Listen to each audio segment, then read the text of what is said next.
Hello and welcome to the Fantasy Life Show. I'm your host, Ian Hartitz. It is a great day to be great, and it is especially a great day to draft some Guilloteenie teams. That's right, everyone. The postseason is here, and the Fantasy Life crew could not be happier to, again, help extend that just overall fantasy rush, get some sweat in here over the course of the next month or so of postseason football. So we have talked about our Guilloteenie and championships a lot on the show over the past month. Today, that we will be doing a live, well, recorded, but live for us, Guilloteenie Draft for all of you to, observe and hopefully have a good time alongside with us. We, of course, invite you guys to check out these contests for yourself over with our fine folks at GuillotineLeagues.com. But to refresh the Guilloteenie rules, we have 5-team contests. You can play for free. You can also play for $30, $50, $100, or $250. Your rosters consist of 8 starters and no bench.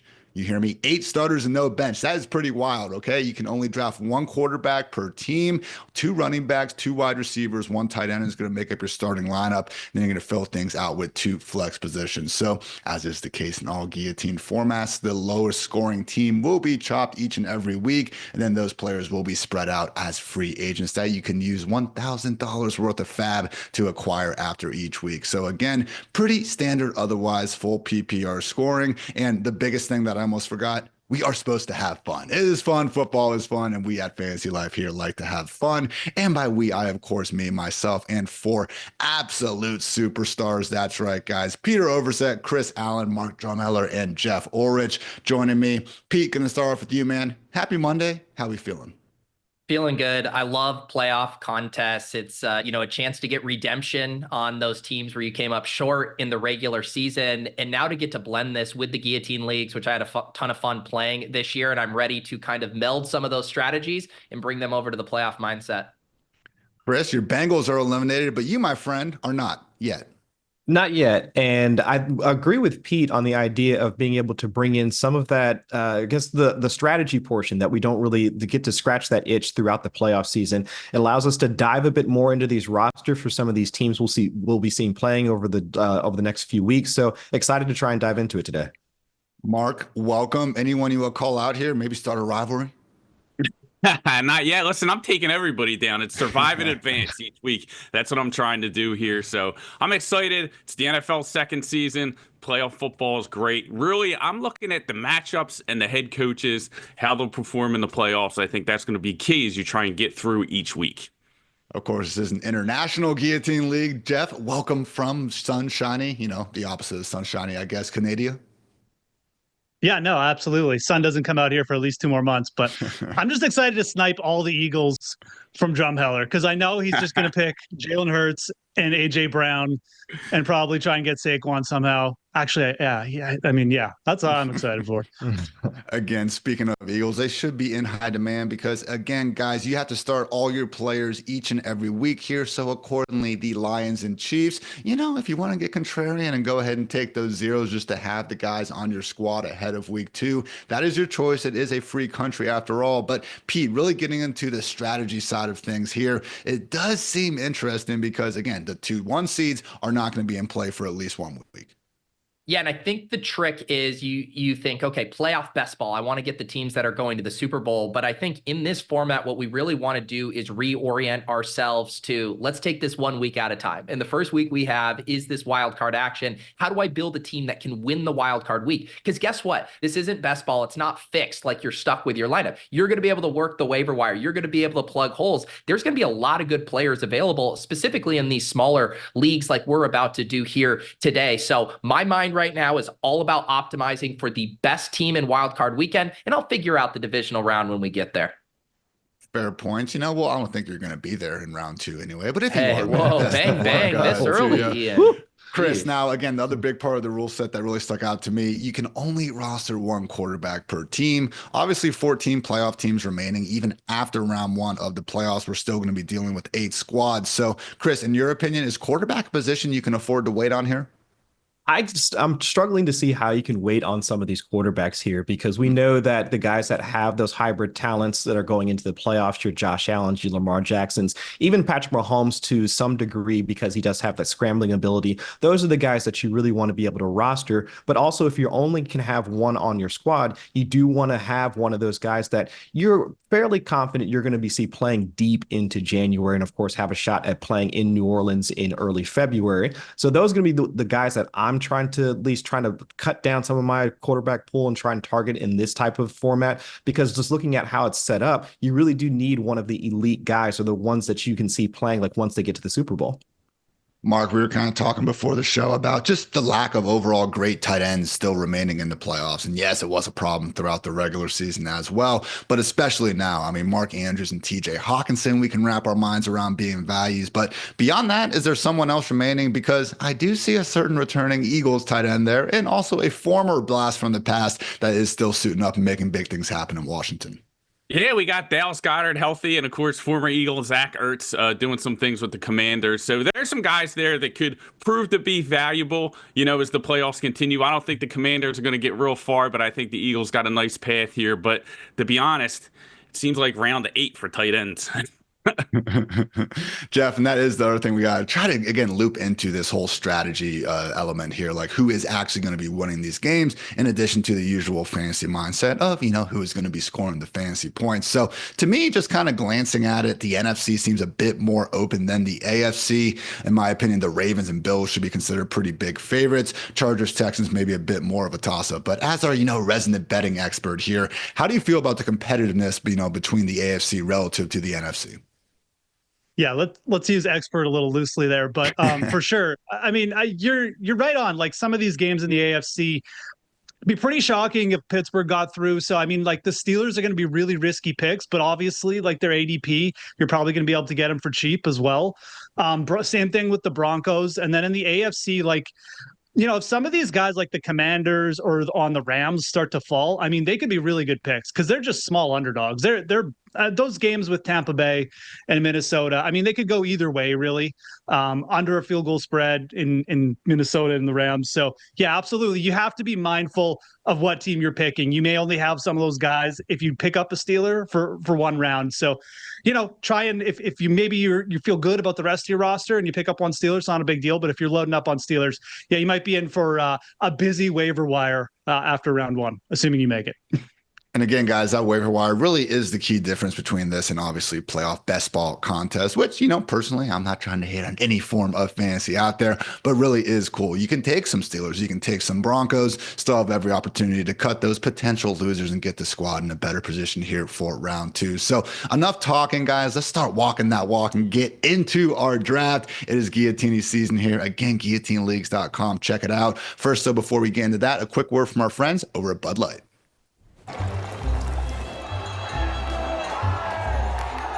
Even if you score, always stay hungry. No matter how hard you football, it's easy to Sunday.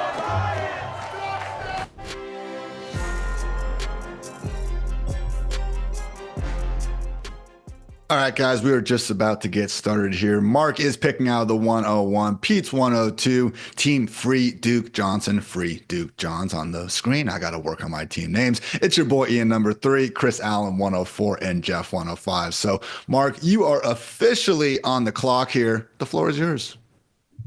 Yeah, with the first pick, I'm going to set things off, and Philadelphia Eagles fan, so I'm going to go with running back Saquon Barkley. And when I look at the field here, I just like the Eagles matchups. Like we're eliminating the number 1 seed, so we're looking at the 2 seeds, the teams that we think can go strong, and Barkley had a tremendous season, over 2,000 yards, and really would have broke the single season rushing record if he was able to play in that final week. But they chose to rest him up, which is why I think he's even more valuable in this spot. So I like the Eagles to make a long run in the playoffs, and I think Barkley's the guy that can get them there. Gibbs had to steal his overall RB1 finish with that 4-touchdown Week 18 performance. But Saquon, I still think all of our ideas of the RB1 in Fantasyland. Pete, this brings it to you, man. 0 RB here, right, man? That's your thing.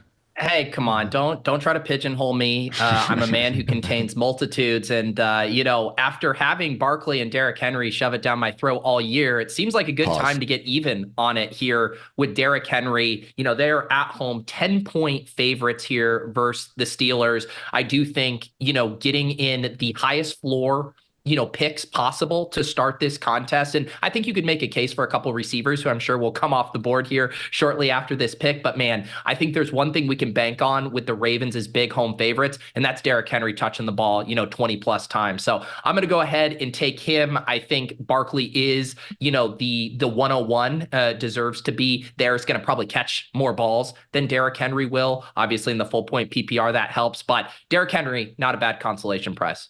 Mm-hmm.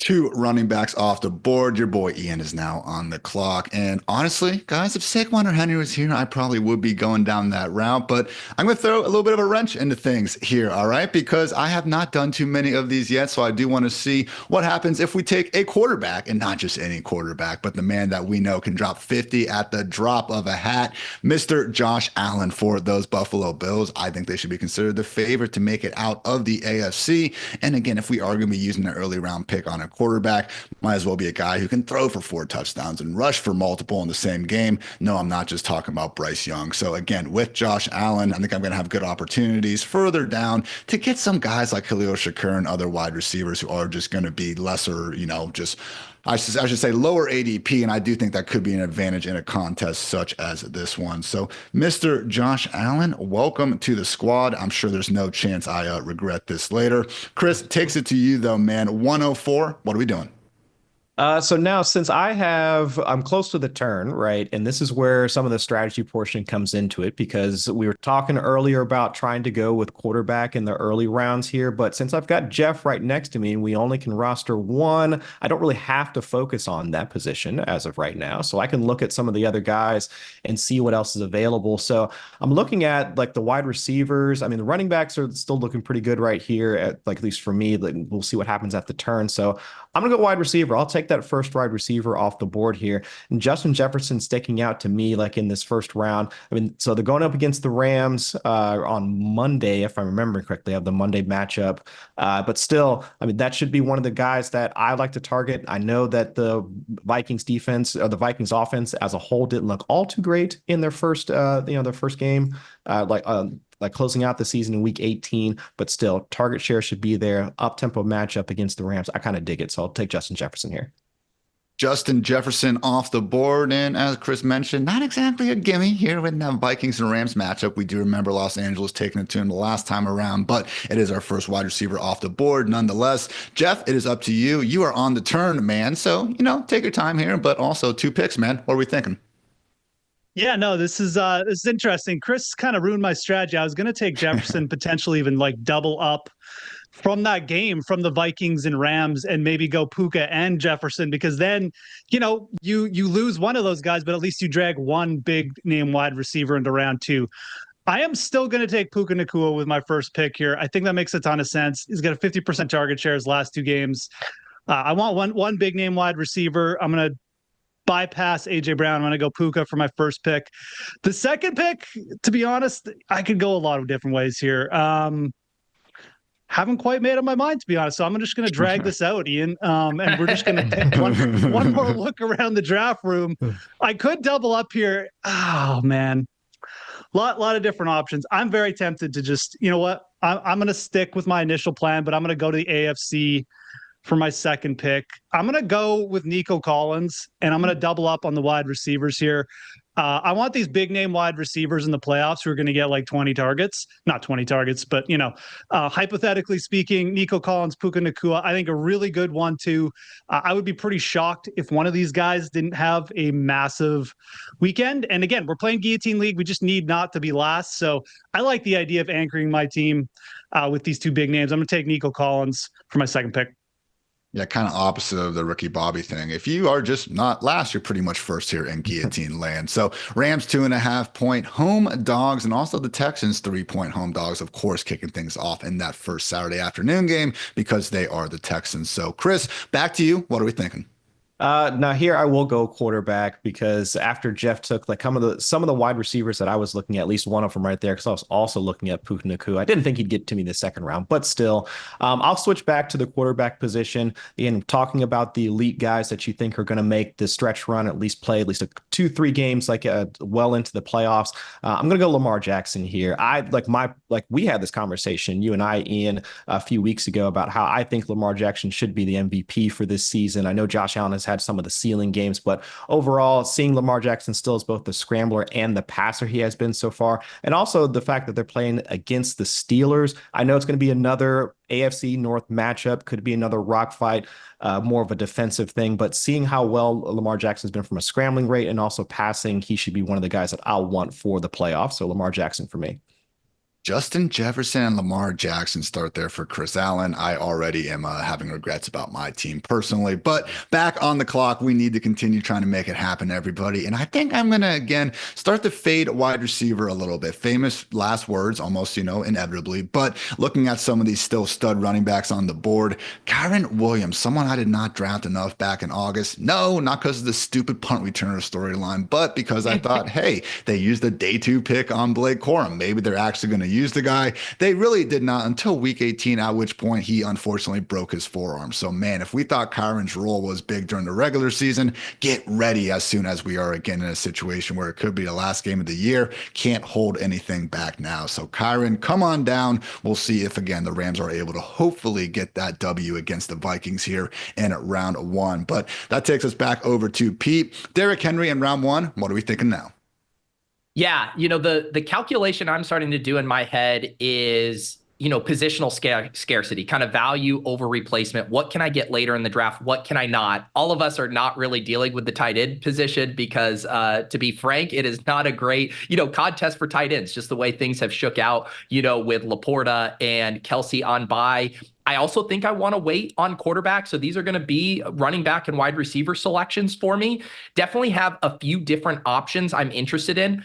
But when I look at the running backs, I think I start to get a little more queasy as we move down the board. And I want to lock up a guy who's playing some of the best football in the league right now. This is the highest total game of the week. I'm going to go with Bucky Irving here on the Tampa Bay Bucks. I think you can run a bit on the Commanders. He's so explosive, and he gives me a nice floor because he's going to catch some passes too. So I think the floor will be good. The ceiling's awesome. In this Bucks team, it's just one of the most fantasy-friendly teams we got.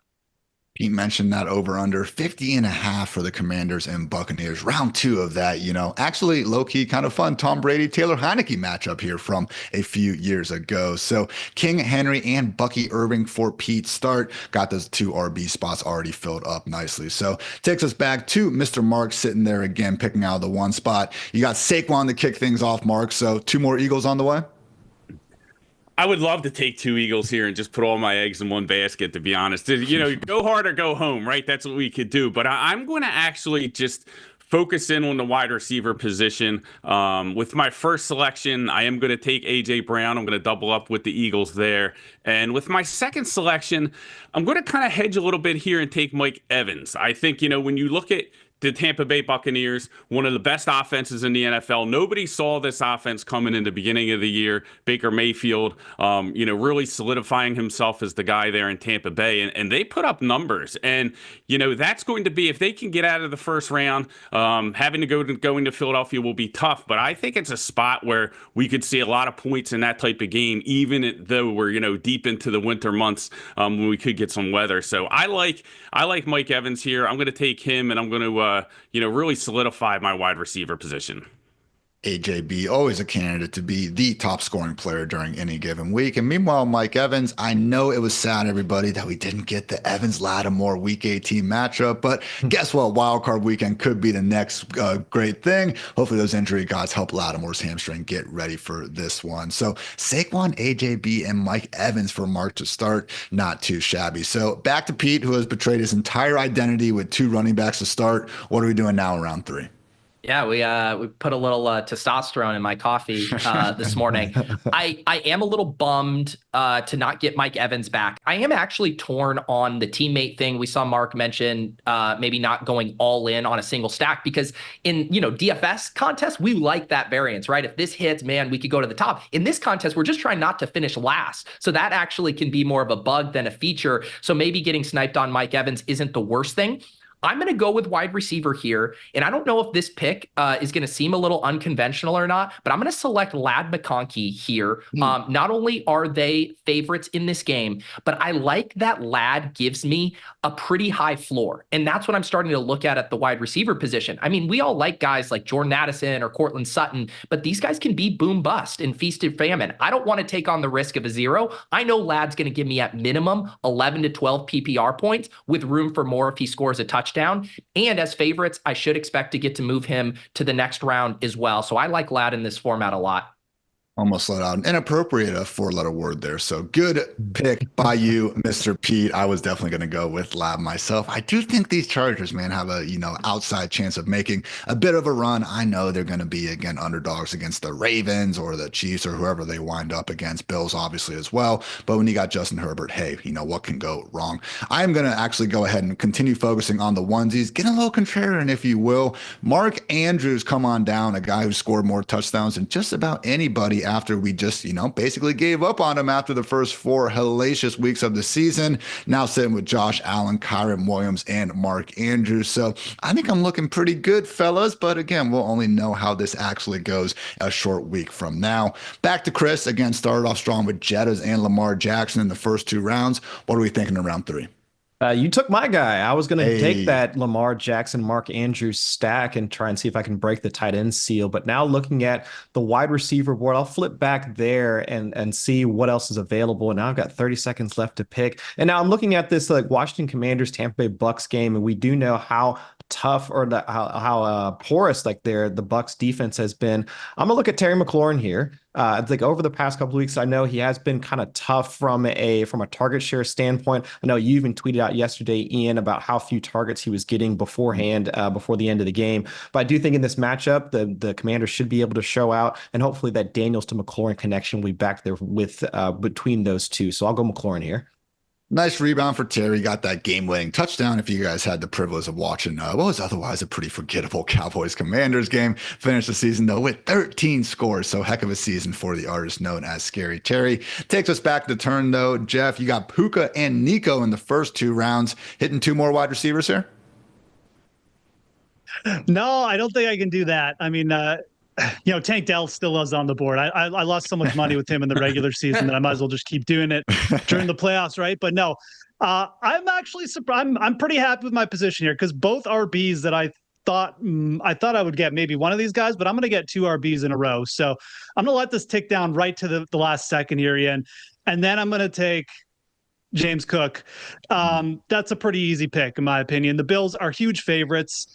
Cook is awesome. He's explosive. I really question whether Denver is going to be able to stand up to this Bills offense. You want some exposure to the Bills. Cooks gives me great exposure there. My second guy is, I'm just going to look, it's going to be Josh Jacobs. I'm going to take Josh Jacobs here. And I understand why Josh Jacobs fell. The Packers are in a tough spot here. I think that the Eagles are a bit of a beast, but Josh Jacobs is going to get a ton of usage. And the thing is, the Packers run the ball well against almost everyone. They ran the ball well when they played the Lions. They ran the ball pretty well when they played the Vikings. Josh Jacobs is going to be on the field a ton. He gets used a lot in the passing game. We're PPR format here, full point per reception. So I'm not that scared of Jacobs. The Packers are still live. They're 5-point underdogs as of right now, but I do think they're live to get through. So if we do get through here, like Jacobs is going to be massive. I'm going to fill out my 2 starting RBs here. I like both those guys, and I'm okay getting them here in this spot in my second and I guess 3rd and 4th round pick. Yeah, not too shabby when you can get RBs that scored 18 and 16 touchdowns this year after, again, a good 14 picks already went by. So Jeff's team looking strong. Back to you, though, Chris. Jettas, Lamar Jackson, and Terry McLaurin starting off as your big 3. So let's see. I was actually hoping that I would get one of those running backs to fall to me at this point. So hats off to you, Geoff, on that one. But I'll flip back I'll still try and see if I can find myself a good running back out of this group. And thinking again, I do want to try and target this Bucks defense, and I'm going to go with Brian Robinson here. I know it's probably a little bit farther down the board, but looking at, but if I want to try and capture as much out of it as possible, and I've already taken Terry McLaurin, I'm not really focused on Jaden Daniels. I already took Lamar Jackson, but also seeing how much like Brian Robinson was used over the past like couple of weeks before Week 18. I know most of the starters got pulled, but I do think there's a chance that we can see him being used more towards the goal line, but a little bit in the passing game. I know they still got Austin Eckler, but I do think at least he's provides that floor to allow me to get through at least the first week. Good pick for sure there. Actually, this is a good pick. I kind of hate the pick. I'm not going to lie, Chris. I've really done a quick 180 on that one here again. And I think we can all kind of notice the general strategy of trying to build up specific teams, because guess what? If you're putting a bunch of players that are going against each other in round one, certainly going to make your life difficult there on the waiver wire sooner rather than later. So I do think it is about time I take a wide receiver. So that is why I'm not going to. And instead, I'm going to go ahead and lean on a former Ohio State Buckeye, someone we know has 20+ touch upside every week. J.K. Dobbins, come on down. Again, cannot stress enough how much I do not respect this Houston Texans team. I think the Chargers get through at least round one, and accordingly happy to pair Dobbins with Kyren Williams and get all those touches. So we'll see if I take a wide receiver sooner, maybe never. We'll see what happens there. Pete, back to you though in round 4. Yeah, so I got Henry, Bucky, and Ladd. I'm not seeing a lot I love at wide receiver, and I'm kind of okay what will come back to me at 502. And because this format allows us to continue to flex running backs, I do think they present the highest floor options. The best place to look for guaranteed touches right now is still the running back position. There's a couple in the conversation for me, but I'm going to go with Joe Mixon. Again, this is all about playing for this week, because you might otherwise be like, hey, you took Ladd. Only one of those guys is going to advance. I just want to get the two highest usage guys on this team. Obviously, Nico Collins is in that conversation as well, but there are very likely scenarios where Joe Mixon and Ladd lead their team in respective touches. And so I'm going to bank those touches and grab Joe Mixon as my third running back. Obviously, Mixon's season didn't end the way his fantasy managers were hoping, but still 1,300 yards and 12 touchdowns in 14 games. Certainly someone who can go off during the course of any given week. So takes us back to Mark sitting in the one spot. Started off with Saquon, then got AJB and Mike Evans. So Mark, what is up next?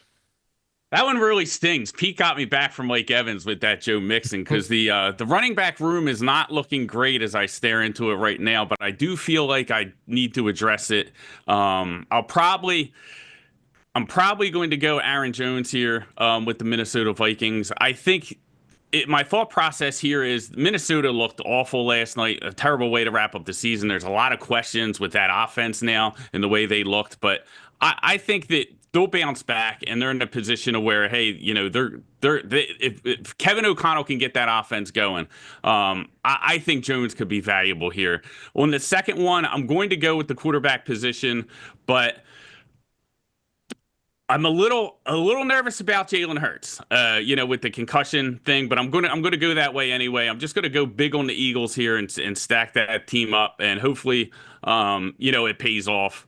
So I'm gonna take Hurts here and address the quarterback position, but really, really wanted Joe Mixon to fall to me there. So that's tough. You got me back, Pete. Yeah, Pete, I mean, you mentioned the scarcity of running back, and as I look at the board now, man, really did seem like that was a bit of a teardrop there after Aaron. So you're mixing Bucky and Henry core looking strong. What are we doing now? Yeah, the quarterback position going is interesting, because I do think there's kind of a clear top 5. So whoever who waits and takes the final quarterback, I think, is in decent shape. The problem for me is I just don't have a lot that I love right now. The board seems pretty flat, and I do love the monster floor ceiling combination that Jaden Daniels gives us. I'm already kind of playing the Bucs offense in round 1 through Bucky Irving. So even though I think it could work out very well, if they score 30 points and both Baker and Bucky get there, I kind of like the idea of playing it through the run game for the Bucs, and then playing Jaden Daniels on the other side. He's going to rush a good bit. They're going to get the big plays going. He should give me an extremely high floor and keep pace with those other teams who selected quarterbacks early. Daniels finished the season as the QB5, one of the best rookie seasons ever, both just in real life and especially in terms of fantasy. Certainly going to be again in that top 5 conversation ahead of 2025 drafts as well. So nice little start there from Pete. Now, guys, I am going to finally break the long ending charade of not having a wide receiver and just going to go ahead and do what I need to, and that is trust Mr. Josh Allen. So I know there hasn't been a lot of continuity and just certainty overall in this wide receiver room in Buffalo all season long. But Khalil Shakir has stood out time and time again, and especially with this, again, Guilloteenie format being full PPR, I do think Shakir is the man who stands out. So a little bit of question going on with Amari Cooper. He's been in and out of the lineup with one various issue after another. Honestly, just not really carving out a role for himself in the meantime. So we'll see about some other guys at the end. But for right now, give me Khalil Shakir with, again, not too many other wide receivers standing out, in my opinion, at this point. So takes us back to Chris. And Chris, your RB1 is Brian Robinson, and good luck finding an RB2, man. I know it's like the cupboard is kind of bare there. So I'll just pivot and I'll move over. I'll kick back to the wide receiver spot. And since I have kind of pigeonholed myself into this Washington Bucks game, I mean, I might as well find a guy that can bring back on the other side. And I'm going to go with Jalen McMillan here. I mean, solid wide receiver 2 now for the Buccaneers. I mean, around 20% of the targets over the past like 2 to 3 weeks. And he's been the one finding the end zone as well. I mean, just hell of a touchdown catch that he had along the right sideline just this past week. I think he's going to be the one that I will want to have like here for like, not maybe for the stretch run. I don't know how deep they're going to get into the playoffs, but at least for wild card weekend and in this matchup we're assuming is going to be Lattimore up against Evans, and then we'll see Jalen McMillan up against St. Juste or like whomever, Sanderson, whomever. I think McMillan is going to be the one to benefit from the Commanders' secondary wide receiver coverage. So I'll take McMillan here. 7 touchdowns for McMillan during the course of these final 5 weeks of the season. Did draw a penalty for doing a little gun sign after a catch yesterday, but scored the touchdown, and then they shot off that massive cannon in a pirate ship that they happened to have in Tampa in Raymond James. So NFL just always making sense there. So Jalen McMillan, come on down the Chris's squad. Takes us back to Jeff though. Again at the turn, you start off with Puka and Nico Collins, and then fill up the running back room with James Cook and Josh Jacobs. What is next, Mr. Ulrich? It's a good question. I guess I got about 20 seconds here to decide. I'm going to take, I guess I'm going to take a little bit of an easy, it's not really an easy route. I'm going to take Zay Flowers here. Wide receiver 1 connected to Lamar Jackson. I don't really see any downside in that.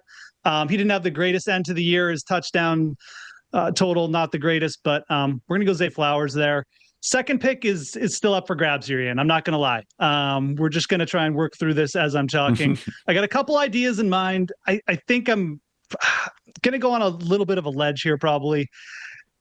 Go back to RB, I think. I think I'm just going to just leave. I got like a bit of an advantage over you guys because my last 2 picks, obviously I picked 5th and 6th. So now I get the first 2 picks of like 6, 7, and 8. So I think I'm going to leave tight end and quarterback here, get a little risky. I'm going to fill up my flex, and I'm going to go to the Washington Commanders Tampa Bay game. I'm going to take Austin Eckler. I just have a bit of a feeling that Austin Eckler is going to be a very important player in this game. I'm not convinced that they're going to be able to run the ball well. I see Eckler as a wide receiver. He had some massive games versus the Commanders. The other reason I like this, it gives me a third RB.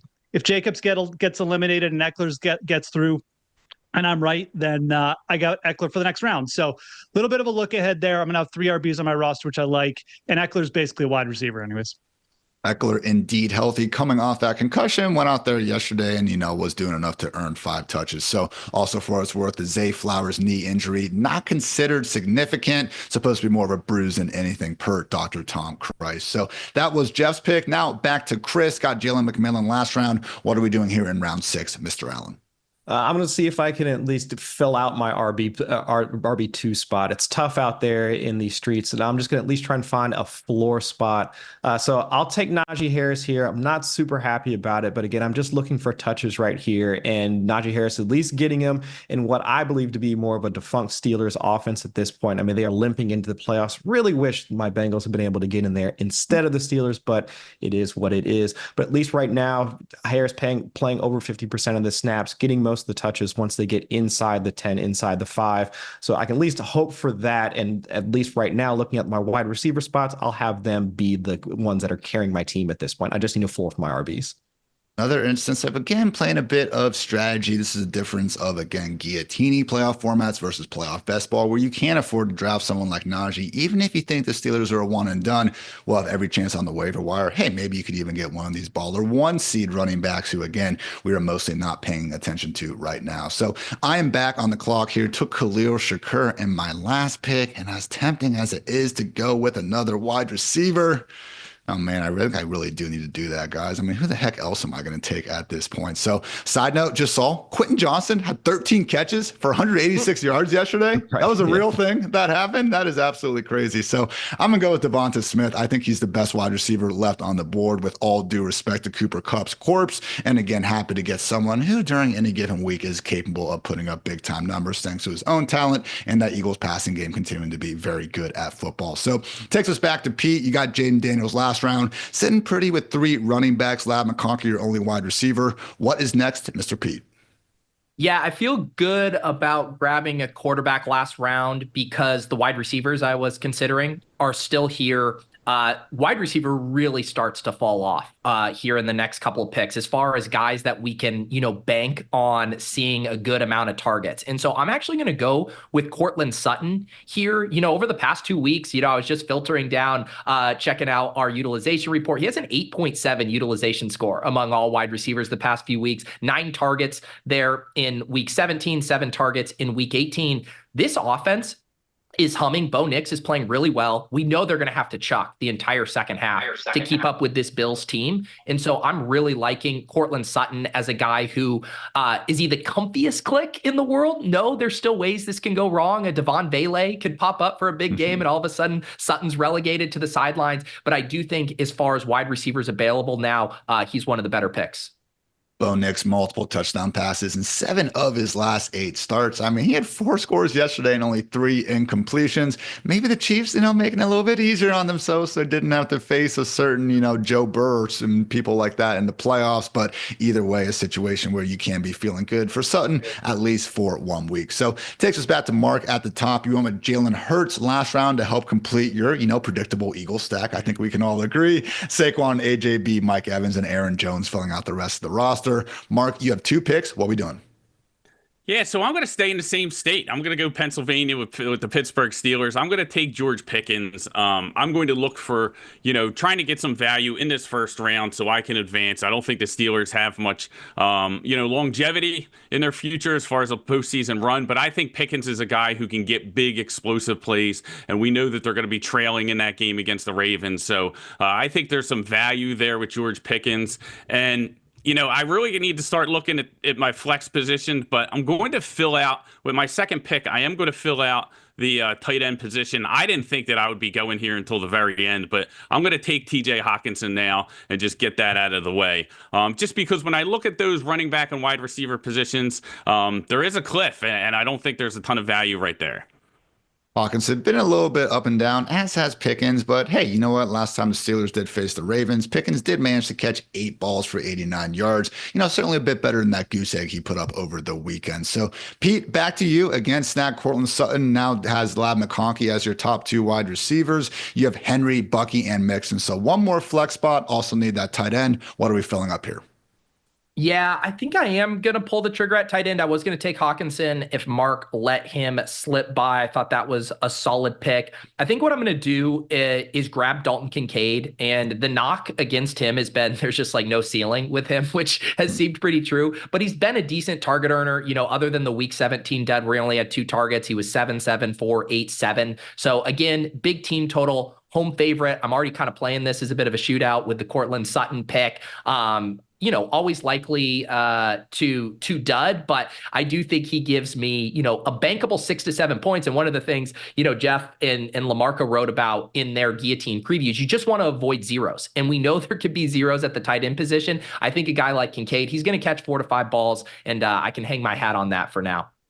Certainly someone who maybe didn't reach the heights fantasy managers were hoping for when they took him as like the tight end 5 or 6 back in August. But as we know in that Bills offense, always capable of booming, and Kincaid should have at least enough routes to maybe get some good, better games going in the playoffs. So I'm slowly but surely filling up my wide receiver room. Got Khalil Shakur and Devonta Smith these past 2 rounds. So again, we only do have 2 starting running backs and wide receivers. So if I wanted to go RB, I could, but I will not be doing that. So go ahead and give me, yes, another wide receiver 2 on his own team, but a wide receiver 1 in the hearts of many fantasy managers, because Jordan Addison, guys, absolutely balling out for the large portion of the second half of the year. So hopefully Sam Darnold can, not throw passes like all of his pass catchers are 8 feet tall. Next round, we will see if Jordan Addison can get back to just being that silky smooth double move demon that we saw again for large portions of this year. So added Addison to the squad. Takes us back to Chris Allen, though. Chris, you still do need a tight end. Your running back and wide receiver spots are filled, though. So we going flex, or are we going with the last onesie?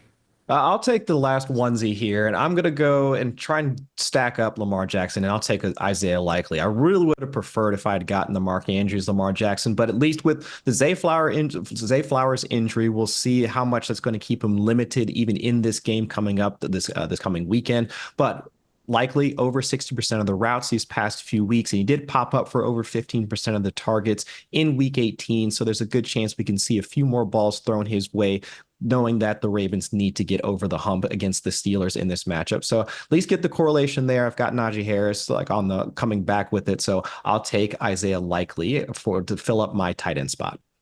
And again, early report is that Zay Flowers now dealing with a significant knee injury, but God forbid he is out. Ravens certainly one of those teams that probably more likely to lean on their pair of stud tight ends as opposed to, sprucing up Nelson Aguilar. Who really wants to go out there and do that? Sorry if the Aguilar family happens to be listening to this. So Geoff, takes us back to you. Now, there really isn't much mystery what's going to go on here. You have taken 3 wide receivers and 3 running backs in the first 6 rounds. So you're contractually obligated, I think, to take a quarterback and tight end here, Geoff. Yeah, definitely contractually obligated. I also just wish that I had remembered that Zay Flowers had got hurt before I took him. But, we're rolling the dice here. It doesn't matter. Like the dice have been rolled. We're fine. It's just a bruise, like you said, and he can walk it off. I mean, it's fine. It's just a leg. But yeah, I'm going to stack the Washington Tampa Bay game. I'm going to start with Baker Mayfield here. I'm very tempted to take Justin Herbert, but I'm going to go Baker. That game just has the biggest total. We talked about it on the slate. If Zay Flowers does miss, I might as well just put all my eggs in one basket anyways, because I am going to go to tight end for that game as well. I'm going to take Zach Ertz. I do think there's some very interesting names. I mean, look, there's only 4 picks left. I think someone should probably take Tucker Kraft, if I'm being dead honest. I think he's got the most upside of all the tight ends left, but obviously you're rolling the dice that he only plays 1 round. But tight end is such a scarce position that I do feel like someone should take him. But I'm going to stick with this game. I take Ertz with Mayfield. That means I get one of those players through as well. So gives me a little bit of backdrop there. I do think Zach Ertz finished the season extremely strong as well. I think he's got really good touchdown upside in this game. So I'm going to take Ertz to finish off my tight end. Like I said, double up in that Tampa Bay Washington game. I think that makes sense if you can do that. Not in all your spots necessarily, but if you have one or 2 spots where you kind of double up in the same game, I do think it'll help you in the next round. 3 touchdowns in these final 2 weeks for Mr. Ertz. Finished the season with 91 targets, second to only Terry McLaurin on the Commanders. So certainly a bit of a blast from the past. I think everyone was surprised to see him again manage to hold on to that job for a full 17 games. So takes us back to Chris, and you do have the opportunity to pretty much take whatever you want here, Mr. Allen. What are you thinking?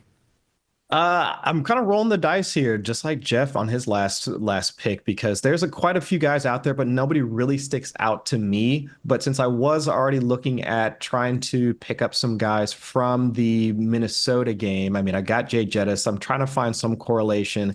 It's the last pick of my draft, and we are kind of rolling the dice. I'm going to take Cooper Kupp here. We'll at least see if that Rams passing game can get back on track, at least the Rams passing game as it relates to both Puka Nacua and Cooper Kupp and how much he could get involved here. So I'll say that it's not my favorite pick out of this group, but at least to try and get some upside into it and also some of the correlation here with that matchup, I'll take Kupp here as my last pick. Obviously, horrendous fantasy playoffs. I mean, Tyrell freaking Shavers had more PPR points than Cooper Kupp during these final 3 weeks, guys. But if there's anyone out there who really probably could have used that 1 week to get healthy, do think it was Kupp. We saw a nice stretch literally just before the playoffs where he was putting up his usual wide receiver one goodness. We do sometimes not give these players enough credit for playing through the pain. So, you know what? I'm looking at the board and I see Jayden Reed, and it's like, do I really want to draft this dude, watch him give me a 0, and then just hate my life for the next week? I don't think so. So, you know what? I'm going to embrace the 0 and just go ahead and accept it and accordingly take arguably the best player on the board, Jahmyr Gibbs, to the squad. Okay. Is it ill-advised? Yes. Is it irresponsible? Yes. But will I have a freaking juggernaut if I make it to the next round? Also, yes. So big if there. Maybe I just gave all these guys a free pass, but Jahmyr Gibbs, welcome to the squad. So, Pete, sounds like I did not snipe you. What are you thinking? No, I'm just laughing at the juxtaposition of the pick I'm about to make compared to yours, because yours was the most like YOLO Leroy Jenkins pick of all time.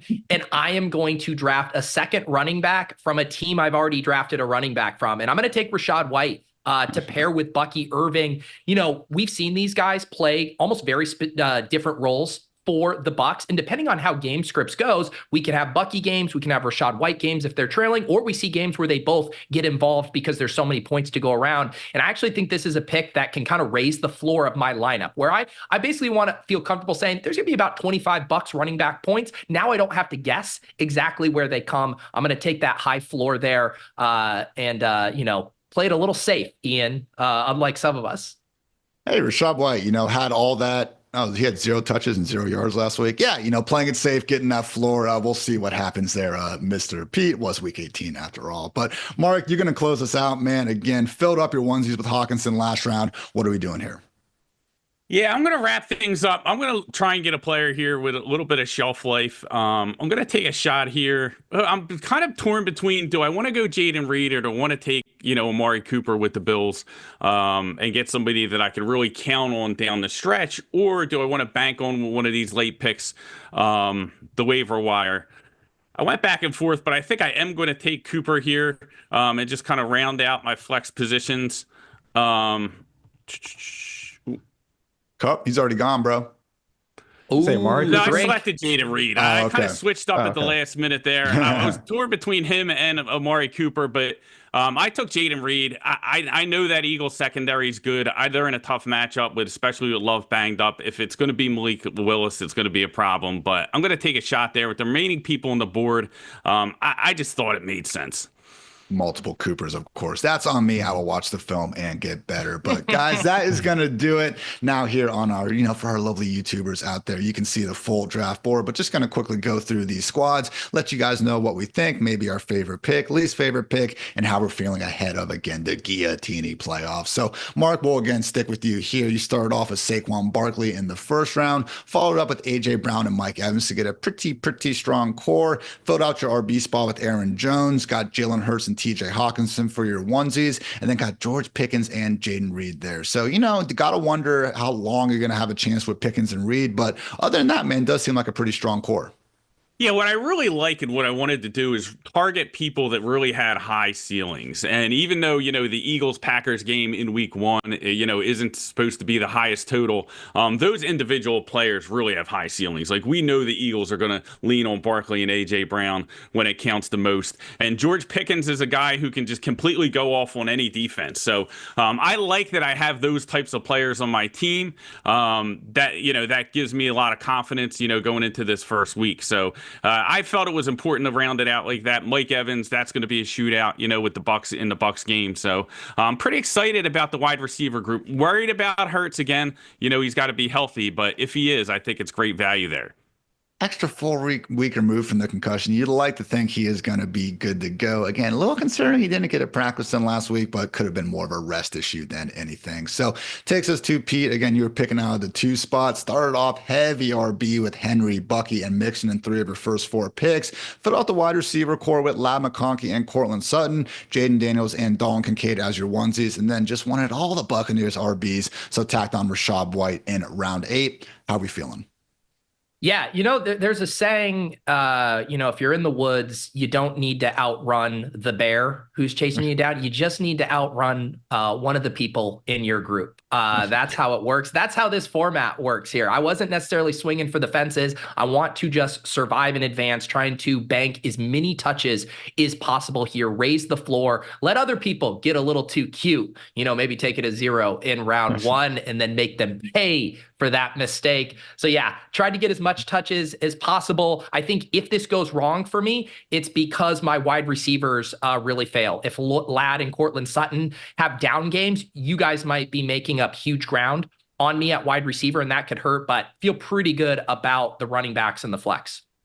It's funny you use that analogy, Pete, because I'm not going to lie. I'm starting to feel like the guy that maybe you have a couple steps on and that bear is actually closing in on me quickly. So we will see how it goes. Again, I do think, if you are going to do something so insane like taking a player like Jahmyr Gibbs in round 8 and giving you that 0, you should try to differentiate yourself and have that boom upside where others will not. So getting Josh Allen in round 1, Mark Andrews in round 3 to hopefully give myself the top 2 onesie scorers there will help, because if not, again, I'm going to be making an early exit here. But do have Kyren Williams and J.K. Dobbins, 2 players who I am very comfortable in projecting for 20 plus touches, at least 15 or so for Dobbins in round 1. And then Khalil Shakir, Devonta Smith, and Jordan Addison. Again, maybe not dealing with the same level of firepower as my peers, but that is, life when you don't take your first wide receiver until round 5. Still think all of them, though, have that opportunity to go for 70 yards and a touchdown during any given week. Addison, in particular, as we've seen, can boom during pretty much any game when Sam Darnold is playing a bit better football. So overall, I'm feeling good. And you guys better hope that bear takes me out in round 1, because I'm going to be dealing with a juggernaut. God forbid we make it to the divisional round. So takes us over to Chris. Again, strong start with Jettas and Lamar Jackson. I don't want to say you fell off after that, Chris. Again, it's all. We fell off. Yeah, okay. We can call a spade a spade. You fell off after that. How are we feeling about it? We definitely fell off. I mean, taking that Mark Andrews definitely put me on tilt there, but I think we recovered towards the back end, trying to tie Lamar Jackson to Isaiah Likely, noting that Zay Flowers injury, and then kind of at least not necessarily swing with the fences, probably at least maybe a double with Cooper Kupp like there on the back end of that, but still trying to go for a floor with my running backs, leaning on my wide receivers and quarterback for big outings in the wild card round. That was the strategy I was trying to hold, like walking into. That was the one I wanted to try and use. I think we got there, but at least the running backs, I think those are the biggest outlier here for this squad. So if I could go back, maybe try and invest in the running back position, maybe slightly earlier. If I could gotten Bucky or maybe Kyren instead of Lamar and play that quarterback position a little bit differently, we would have gone there. But I think overall, I like it, but it's going to be tough getting out of the first round. Is one of those things, though, Chris, where, again, I'm not going to sit here and say I love your team, but at the same time, there are going to be first-round players on bye available on waivers, and guess what? One of these squads are getting cut. So if you are, hoping that it's not going to be yours, as I would assume we are all hoping, you will, again, have some pretty good options here available pretty soon. Geoff, close us out, man. You started off with Puka and Nico, James Cook, Josh Jacobs after that, and then Zay Flowers, Austin Eckler, Baker, and Ertz. Really did differentiate yourself from the others by waiting until the final 2 rounds to take those onesie spots. Yeah, for sure. And I do think waiting on quarterback is completely fine here. I mean, obviously, if you get Josh Allen and he falls a little bit, I think that's fine. But, like Justin Herbert, Baker Mayfield, I'd be fine with one of those guys. They're in close games. They definitely can get you to the second round. That was kind of my strategy. Also waiting on tight end. I think, like I mentioned, Tucker Kraft, Zach Ertz, I think those guys are fine for the first round. I think that the interesting thing to me was I do think you need to load up on RB quickly. I think I was lucky to get Cooks and Jacobs because I did take the risk of going wide receiver to start. I don't know if I'd do that again. I probably would have maybe grabbed Bucky Irving in the first round or something like that, but it still worked out pretty good. I just didn't, I had one kind of crazy couple picks with Eckler and Flowers, and we'll see how those guys go. If those guys worked out, I like my chances, but if Flowers doesn't go and Eckler is 2 touches, then obviously I'm screwed. But well, I might beat you, Ian, because you took a 0 because you're a crazy man. But other than that, I'm screwed. Yeah. I cannot wait till just one of you guys has a 0, and I'm going to be talking all that smack here over in the company chat. So you guys can also go talk some smack to your friends or whoever else over in our Guilloteenie lobbies. Again, GuillotineLeagues.com. Go check it out for yourself. In addition to the Guilloteenies, again, also have some championship contests that, again, just have a bit more spice to it. You can play for free. You can play for money. Again, tons of options out there. And again, a great time just to continue to get that sweat in ahead of what should be an eventful NFL playoff postseason. So happy wild card week, everyone. Keep your head on a swivel out there. Make sure you get in those Guillotine League lobbies, and we will see you there. So for Mark, for Pete, for Chris, for Geoff, I'm Ian. Thanks again for tuning into the Fantasy Life Show. And until next time, take care, everybody.